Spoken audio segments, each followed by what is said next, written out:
All right, ladies and gentlemen, welcome back to episode 5 of the In the Shit podcast. Curtis, I can't believe we're on number 5 already. Hey, I'm telling you, it's so easy to do this. All you need is that right partner. Kind of like Dirty Dancing. Right. I mean, I'll be baby. I mean, you put me in the corner. All right. You got that Swayze look going on. I'm down, man. I'll be Swayze. So I feel like if that's going to be the case, we need to get a picture of us, and but we need to do it with Ghost. Yeah. So I'll be sitting behind you, with the but pottery. instead of clay, we'll have doo-doo Oh, on hell the yeah. pottery wheel. I don't know, man. That's probably not a very good idea. Well, I'm you just just spitballing. get brown Play-Doh. Yeah, brown Play-Doh. That's what it'll be. Yeah, brown Play-Doh. We are definitely going to get in the shit one way or another. So, Curtis, what you got going on, man? Anything fun happening?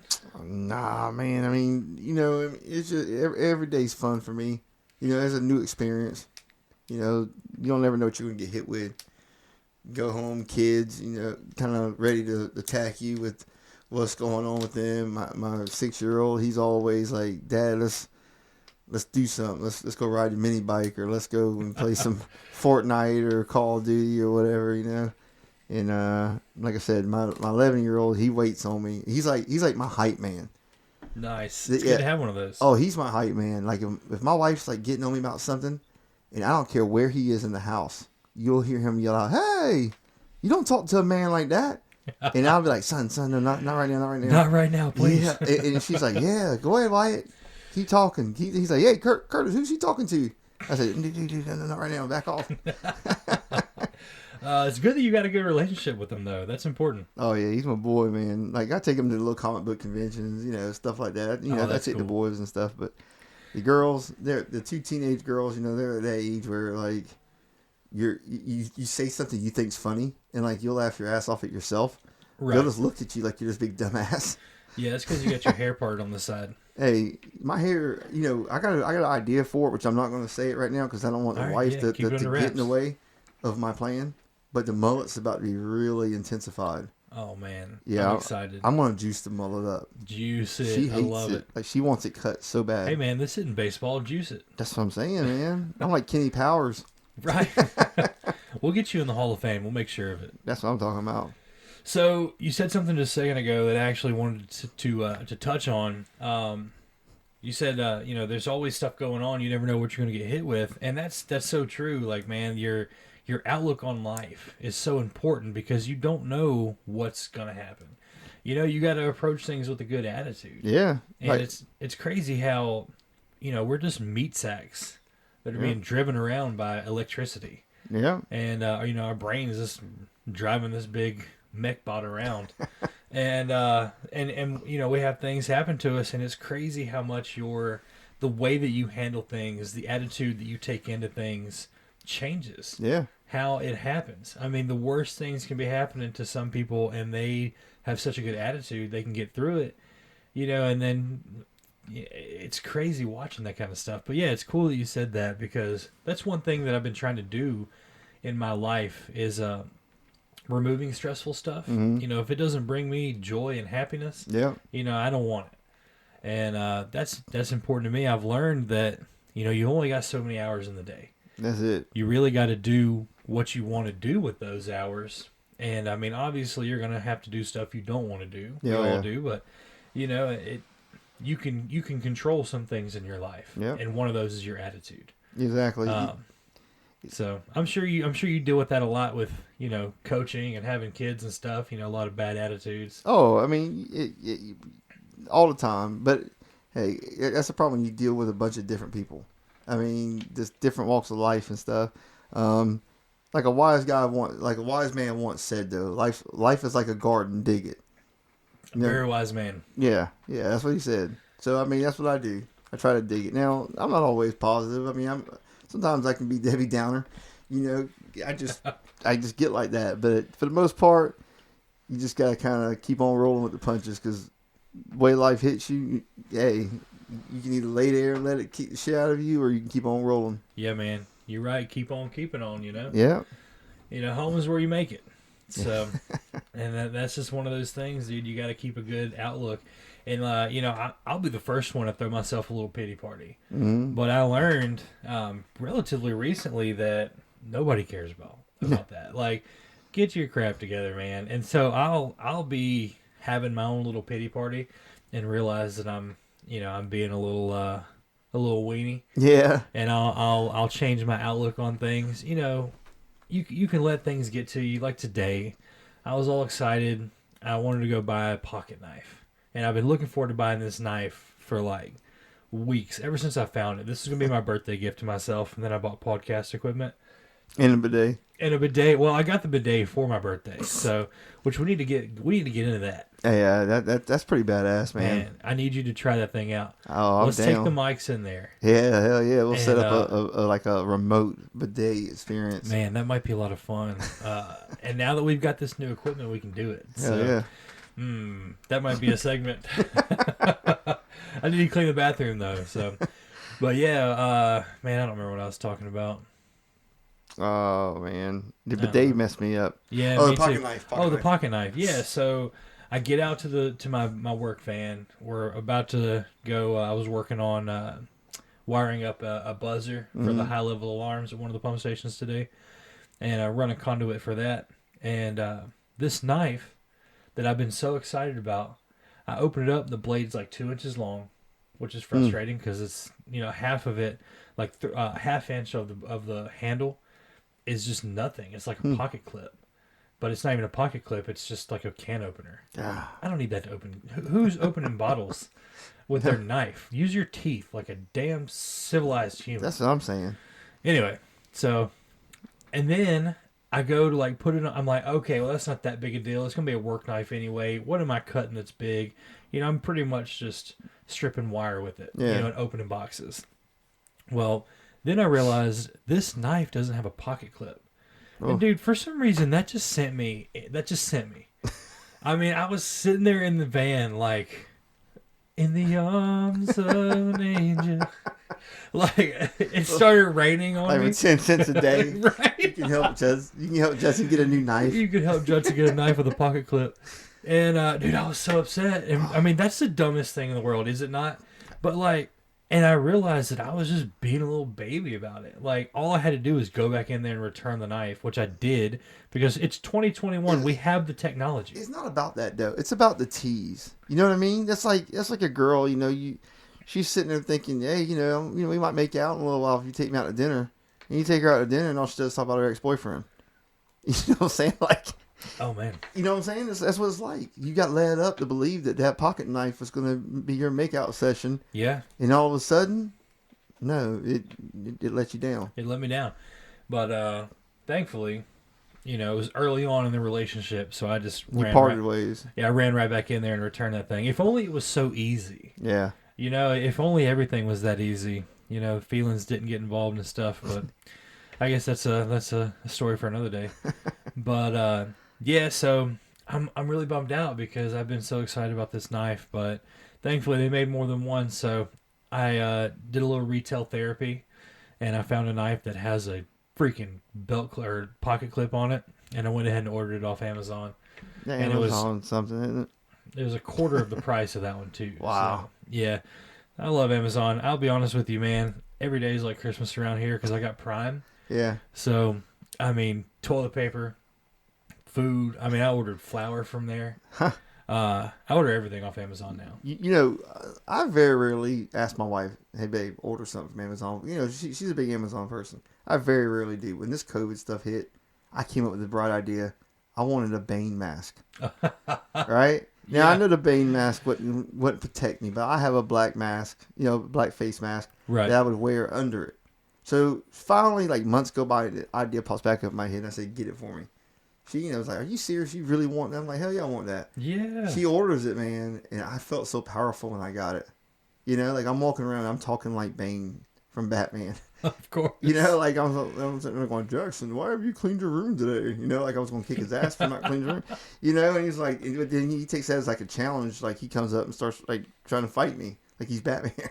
That's so amazing. it ends up turning into a big wrestling match. But anyway, so yeah, I told her, I said, I'm gonna rock that thing one day out in public with you. But she, Oh, I'm sure she She's put not that digging to it. a stop real quick. Well, yeah. Okay. What was I talking about? Yeah. So I mean, I just buy everything off Yeah, Amazon. Amazon's So, awesome. yeah, it is really cool, because you don't even think about it, but like I don't want to with COVID. There's some things that I hate about it. Like I hate wearing a mask. Yeah. But I tell you what, when I was returning that knife today, I appreciated the fact that the dude behind me had to stand 6 feet away on that little sticker on the ground because he stunk. Oh yeah. And I was like, bro, I'm the one that works in the sewer. Why are you in here smelling like 7 cans of shark shit? Oh. And yeah, it was bad. But like, things like that, and like I don't even go to the store. I don't want to go to the store. Yeah. I just want to put it all in my cart on Amazon on the way home. Alexa, put this on Amazon, put this on my shopping list. That's because you don't have kids, though. I don't, man. See, Walmart is like my saving grace. My wife's like, I don't give a damn what time it is. It's like, God, I need milk tomorrow morning. I'll go get it. I'll be right back. Walk through the clearance aisle. 4 hours later. Yeah, man. Like, I love it, dude. I'm like, oh my God, dude, this came out with a new Cobra Kai T-shirt. Oh, nice. Dude, I love Cobra Kai. Dude, I wore... Okay, so I got a Cobra Kai T-shirt at Walmart, right? I was going to buy one, like a Hot Topic or something like that. And it was like $30 there. I went to Walmart, and it's like $8 for the same shirt. So I was like, oh, I'm getting this shit. So I get it. And I just throw it on when I took the boys to the comic book thing the other day. And you know how many people were stopping me about that shirt? Oh, I'm sure. I mean, like, it was like I was doing cosplay or something. It's what it was like. Everybody kept stopping me. Awesome shirt, awesome shirt. I was like, hell yeah. Hell yeah. Yeah, I love when you get one of those good shirts and everybody loves it. Oh, yeah. I had a shirt from Walmart as well that had a big Trans Am flaming chicken on it. And it was like when all the Affliction stuff was big and everything. And it was like all the way up my shoulders, like all over my chest. And I swear every time I wore that shirt, people were like, hell yeah, brother. And America. America, baby. Which, I mean, we're in Cottonelle, Alabama. So, like, everybody's thinking back to their Trans Am they had in high school. But so there's a place in Cottondale called the Oasis. It's what Garth Brooks wrote about when he wrote Friends in Low Places. Yeah. It's a little hole in the wall. They got like 5 tables. And I'm telling you right now, they got the best burger in Cottondale. Really? Dude, it's amazing. I took old Bean Daddy to Alabama with me a couple weeks ago. And we took him to the Oasis. Huh. And yeah, he was in hog heaven, man. We got a burger combo and had a couple brewskis. And Ben's super gullible. Oh yeah. So on That's the way, Montana in him. Yeah, he's a small town boy. He was like coal miner's daughter.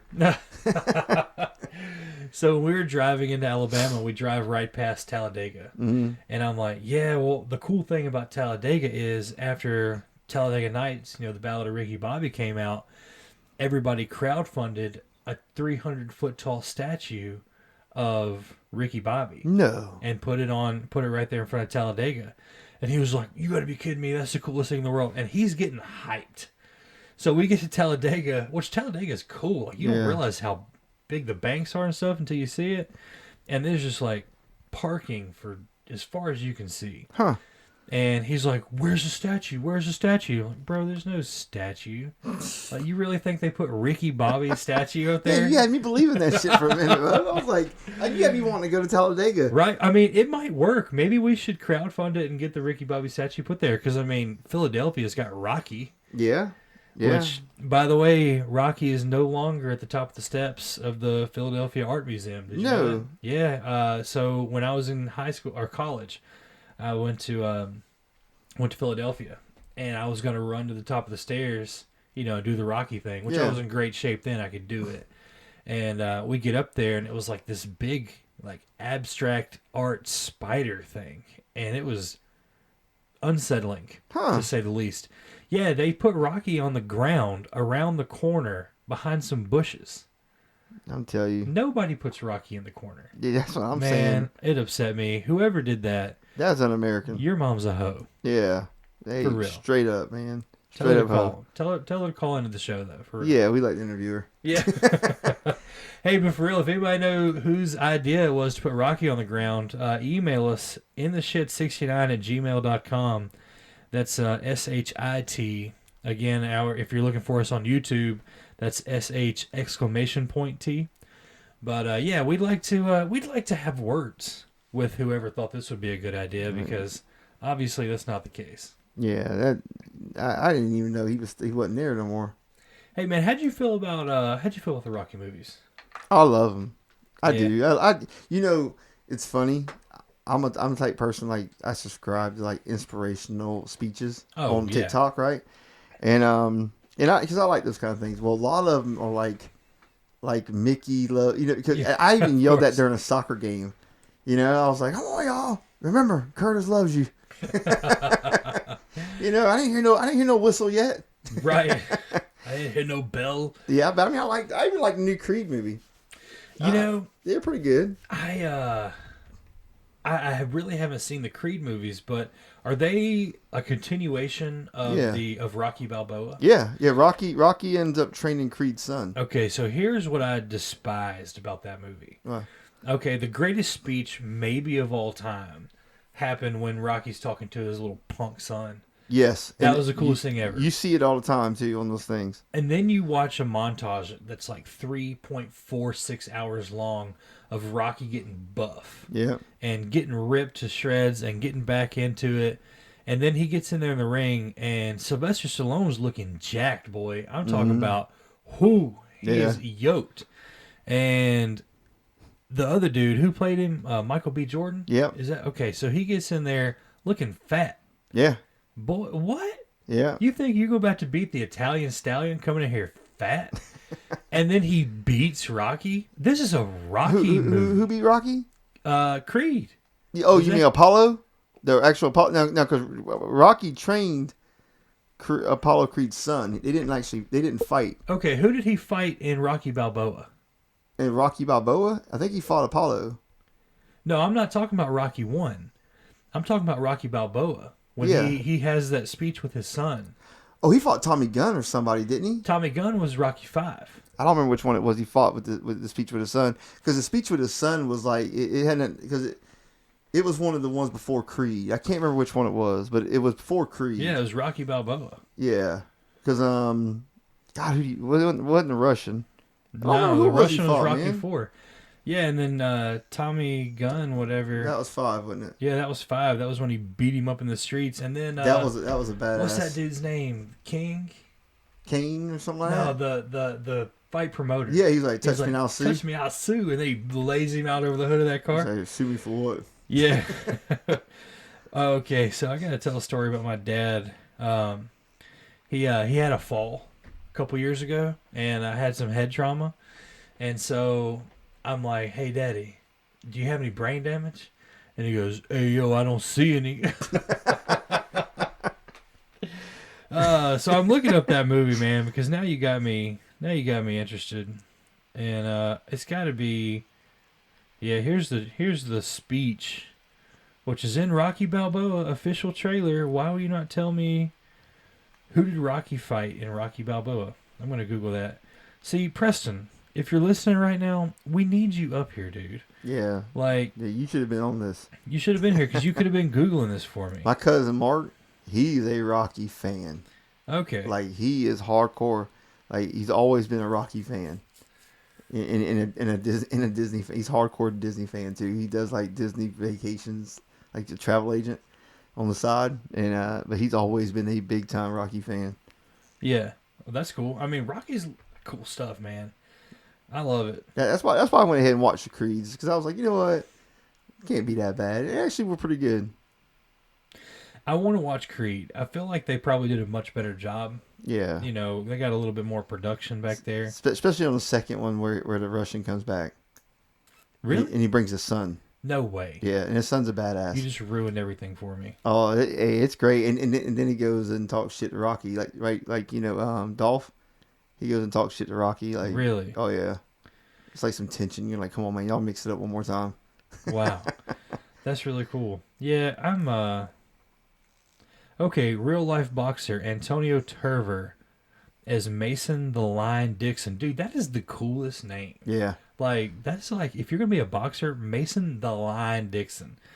So that's really cool. Yeah, anyway, so it's not Michael B. Jordan. But yeah, like, and it says here, looks like he may have been injured, and that's why he's a little chub. yeah, But dude, it's a Rocky movie, man. Yeah. If he's going to lose, he's got to lose early and have a reason to come back and beat Clubber Lang. You know what I mean? Like Yeah. that's and we get to see the cool stuff with Apollo, like them chasing chickens. I don't want to see Rocky get beat. I don't go to the movies to watch the Avengers get beat. I don't go to the movies to see people lose. It's a feel good time. I paid my $15.75. Let me watch Rocky win. You remember like one of the first movies that like where they really killed a big star, like growing up? Oh, for me, it would have been the death of Superman when Doomsday freaking killed Superman and Lois Lane's holding him in her arms. Buddy, I cried. What was that movie, man? God. It had Kurt Russell and Steven Seagal, right? It's like that airplane gets hijacked, right? And Steven Seagal comes in. He's like a Navy SEAL team, right?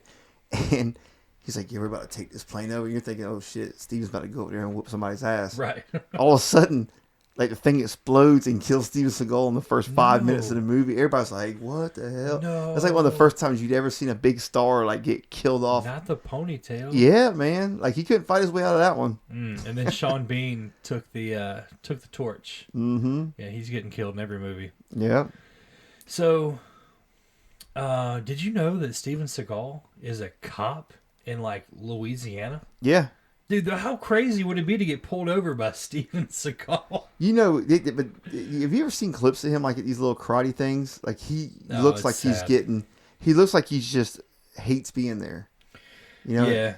And Van Damme, you see him and then he's like, he's still trying to live up the dream of being Van Damme. I mean, he's a beast. Yeah, he was pretty good. I mean, in martial arts, his style is pretty.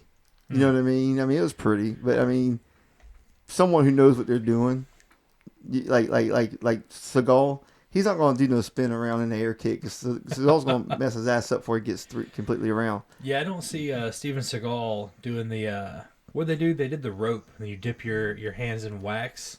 Oh, Bloodsport. Was that Bloodsport? I think it was Bloodsport, wasn't it? Dude, what a good movie. Frank Dukes, he's my man. Oh yeah. I love dudes like Frank Dukes, like put up your dukes, right? Man, that was awesome. Yeah, I just don't see Steven Seagal doing that. No, he's just gonna take out a knife. What movie was that where he fought Sean Connery with a knife? Preston. I don't remember what that was. We need you, man. Come on. Sean Connery though, man, he was a beast back in his days too. I mean, like wasn't he like one of the original Bonds? Yeah. Could you imagine being that cool?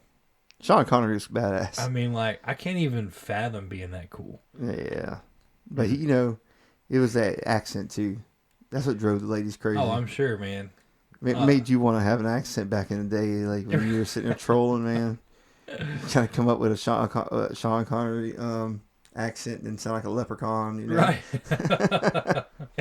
Right. Man, that, my favorite Sean Connery movie is The League of Extraordinary Gentlemen. Yeah, it's pretty good. That's a good one, man. I like The Rock, too. The Rock. Yeah, The Rock was awesome. Yes, that was a good one. And Nicolas Cage, man, he's one of those actors. In his prime, he was doing great. And then he's come out with some new movie I tried to watch the other day. It was kind of like a Five Nights at Freddy and Chuck E. Cheese thing where like the things inside this place he has to clean starts killing people at night, like a sacrifice. But he doesn't talk the whole movie. Oh, that's perfect. Yeah, that's what I was telling everybody because my wife's like, "What is this dumb shit you're watching?" I'm like, "No, it's great." Nicolas Cage does not say one word. Oh my god, this whole movie, you know. My favorite Nicolas Cage movie is that one where he's not in it. I'm not a big Nick Cage fan. I'm not either, man. Face Off was pretty good now with John Travolta. I do like John Travolta. Face Off was pretty good. I'll give him that one. This is quickly turning into a movie. Not even reviewed. Like Siskel and Ebert? Yeah. Hey, I've seen this movie. Have you seen this movie? Yeah. Oh, yeah. Well, I've seen this one. I mean, I could go on days about movies and TV shows.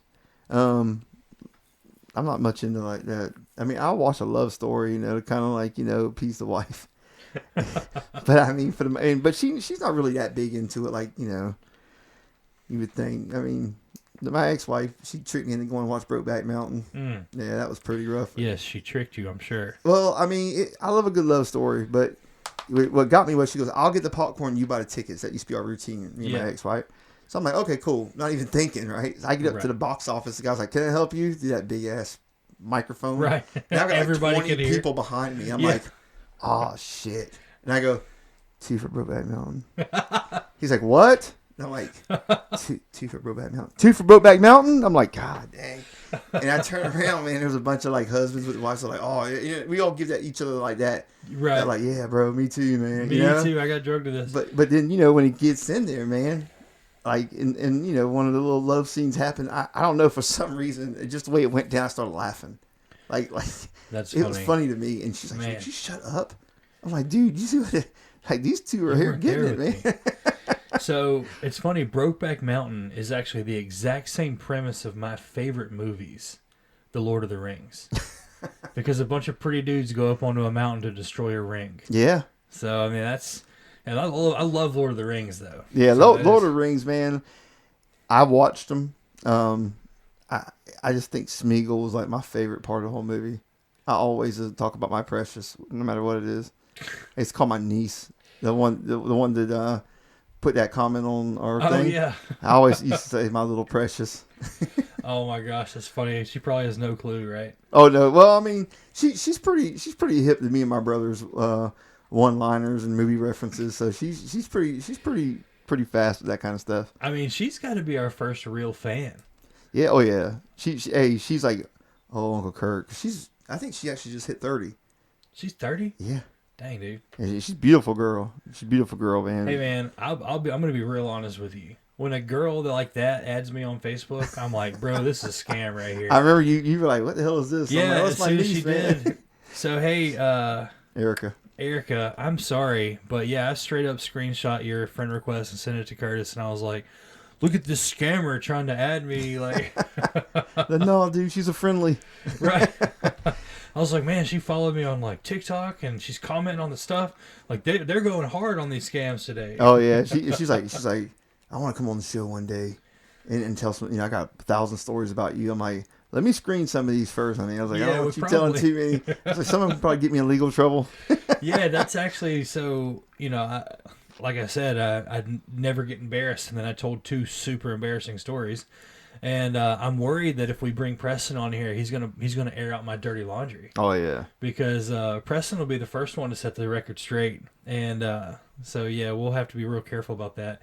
So now that I've got this cool soundboard, if he starts talking trash, I'll just mute his mic. We're like, yeah, he's talking to air. Shit, hey, my brother though, his versions of stories, and he's like 8.5 years older than me. His versions of stories are always really embellished nicely. Yeah, that's how they should be. Yeah, they're always like that, and like he loves his stories about himself. Who doesn't? He's like tell him about this, Kurt. So, and like his friends be sitting around waiting on like how he beat me up story. Oh, of course. And I'll look sad, and I'm like, when I was smaller, Billy used to beat me up because I was bigger than him. and everybody and he used to beat me up and call me names because of that. He's like, what? No, don't. Yes, a lie. That's not true. Everybody's like looking like, what the hell? Because I'll change it, and he's like so caught off guard. Yeah, I remember you said that they used to pound on you pretty often. Oh, dude, they beat the shit out of me when I was a kid. Yeah, I remember pretty early. My dad told me, he was like, you need to go easy on your brother. Don't go hitting on him and stuff because don't go punching him because he's gonna be bigger than you. And I remember thinking, man, whatever, I'm huge. And then I noticed Preston one summer grew from like 5'5". He may have even been shorter than that. 5'5" around and 5'4" height. And he shot up like 6 inches. Wow. Just in like 2 months. And I was like, yeah, I should probably listen to Daddy. And Preston won the state championship in javelin. Huh. In track and field. Yeah, he set state records. I mean, the kid is insane. Nice. He got those skills because when I used to pick on him, he would throw pool cues at me. And I'm talking about he busted a pool cue through the drywall out of, like, literally into the exterior plywood in the house one day. And I'm, like, panicking because, A, I just nearly lost my life to this man throwing a spear. B, my mom is going to kill me when she gets home because she's not going to believe that her precious little baby Preston would ever throw a pool cue inside. And so I'm going to be the one that catches the blame. Yeah, because she's like, well, you probably deserved it. And I probably did deserve it. But, yeah, so. Yeah, he really just, I mean, he used to do some dirty shit to me. Like he'd be like, "Hey Kurt, go in the kitchen and run in here. I want to see how fast you can run, right?" Oh, and he'd get on his believed knees, him. right? So I want to impress my older brother. You know, I looked up to him, and I'd get booking it, and he would stick his arm out, and it would be like a cartoon where like Bugs Bunny or whoever would like wrap their neck would wrap around and spin, and like boom. I mean, I would hit straight head first on the floor, and he'd clothesline the hell. And the bad part about it was he didn't even have to do anything but stick his arm. I did all the force myself. Right? Yeah, you did all the work. That's the best way. Oh, he was hell, man. And he thinks that, and he just laughs. He sits there and he laughs about it over and over again, man. It's just like so funny to him. But I'd get him back when I got older and stuff. But you know, man, that's awesome.